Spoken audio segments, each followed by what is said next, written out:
I just love the tinfoil hat idea of we buff characters to sell skins because it's so easily provable to be false. It's so easily provable to be false. All you need to do is go look at the buffs and nerfs we do over a year and look at when the skins come out, and you'll immediately see that they aren't correlated with each other. It's so easy to prove false if you just like look at all. But the reason that this perception happens is confirmation bias, right? It's really easy to be like, oh, I noticed you buffed Yumi, and I noticed that 3 months after you buffed Yumi, her skin came out. Coincidence? I think not, Riot Games, right? Like, it's like,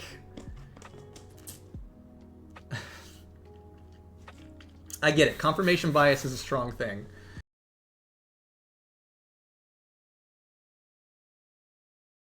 When buffing nerfing abilities, how to determine the more intangibles such as range, missile speed, hitbox need to be adjusted versus more obvious stuff like damage, CD?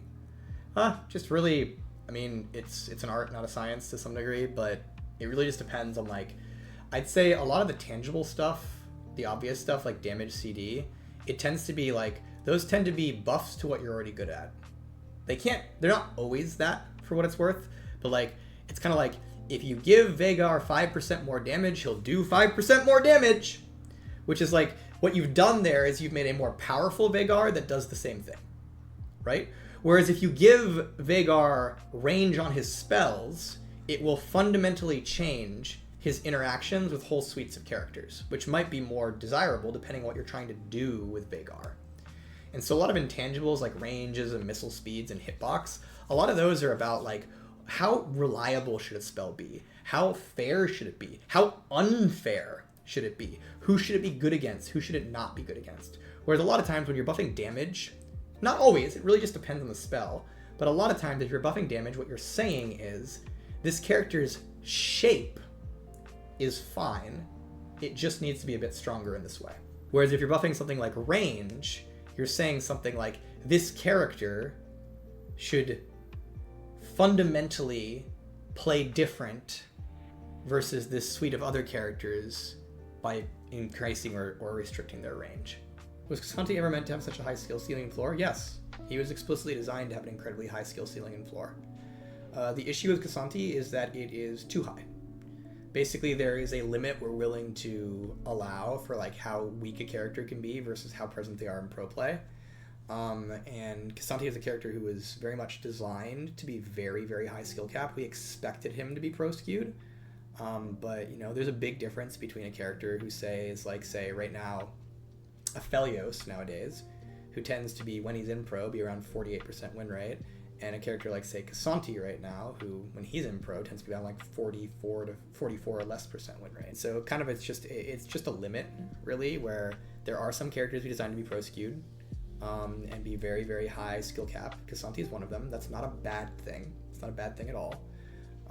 But it's just, it's the balancing act between how extreme that skew is, basically. Why does 2024 only have 3 new champions? The champion team has been heavily deprioritized in favor of other projects. It doesn't mean we're not making champions, but as an example, stuff like Swarm and Arena. The artists have to come from somewhere. The designers have to come from somewhere. Additionally, during the layoffs, large numbers of designers were laid off. But mainly it's, you only have so many people to do so many things.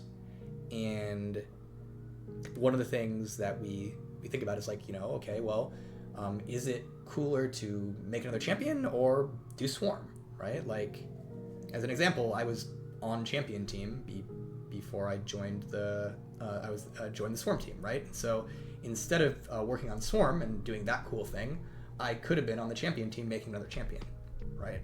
And so it's an allocation of resources. So, you know, we're making champions, and I think a lot of the champions we're making are really, really cool, but it's just kind of there's a lot of things that we want to do to, you know, make cool things for League players, and there's not as many people to do them as there used to be, and so it's a resource allocation thing.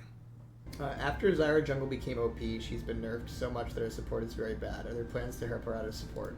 I know it was a goal. I'm still answering questions when they get redeemed. I know it was a goal of Freaks to weaken ZYRA support. So I'll start out with ZYRA support got weaker, and that is intended. So if you're like, hey, ZYRA support is weak, it is supposed to be weaker. It was not a mistake that when nerfing jungle, we also nerf support. That said, ZYRA support is still a 51% win rate. Maybe that's weak. ZYRA historically as support is set as not one of the highest win rate supports in the game, around 52 or so. So she's definitely about 1% weaker than she'd been in the past. But that said, I wouldn't look at that and be like, ZYRA is giga weak or giga terrible and immediately needs buffs.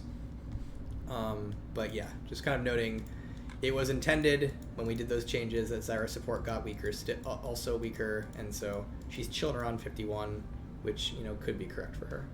They don't care about the community anymore. All they care is money and world tickets. Questas, you're right. That's why I'm streaming right now. It's because I'm trying to farm money and world tickets. How did you know? How did you see through my clever ruse? It's such a weird thing.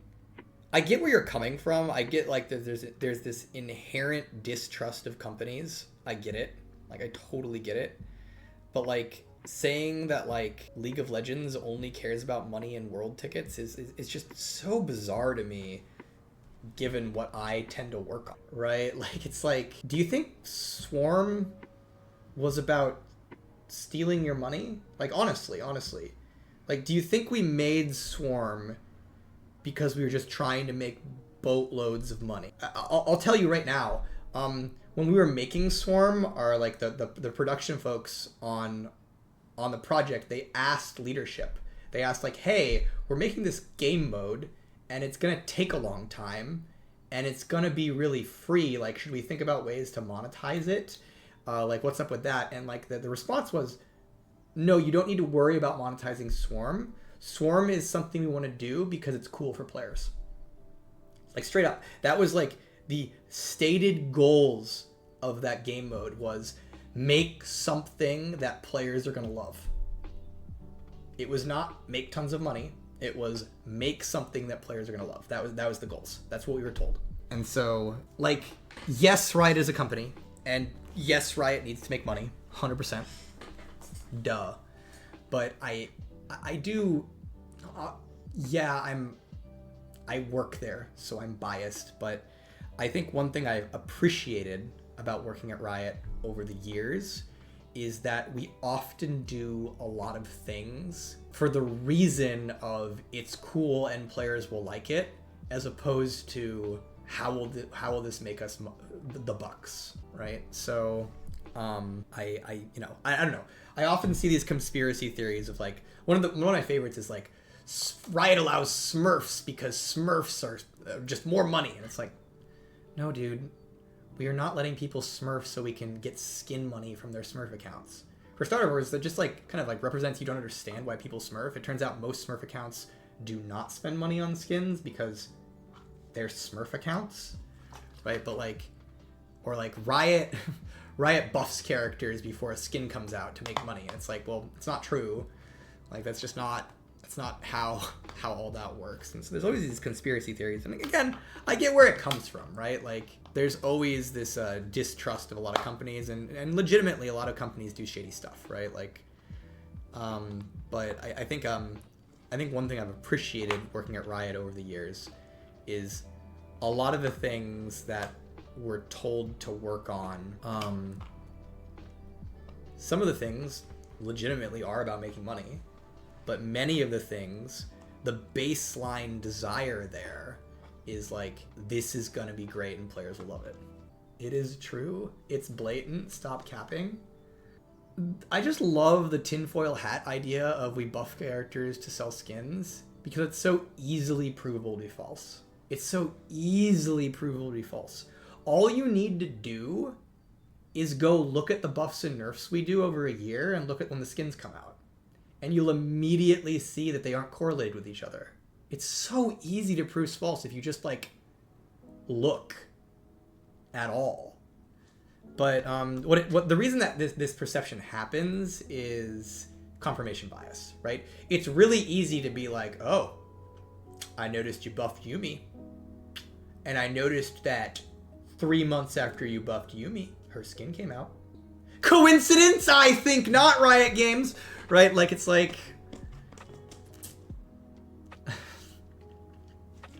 I get it. Confirmation bias is a strong thing. But we very much do not buff characters for their skins. It's just not really a thing. I'm actually mad at Riot. They don't want to take my money for Gwen skins by not making more Gwen skins. True, we should just make more Gwen skins. That's a great idea, Poposhi.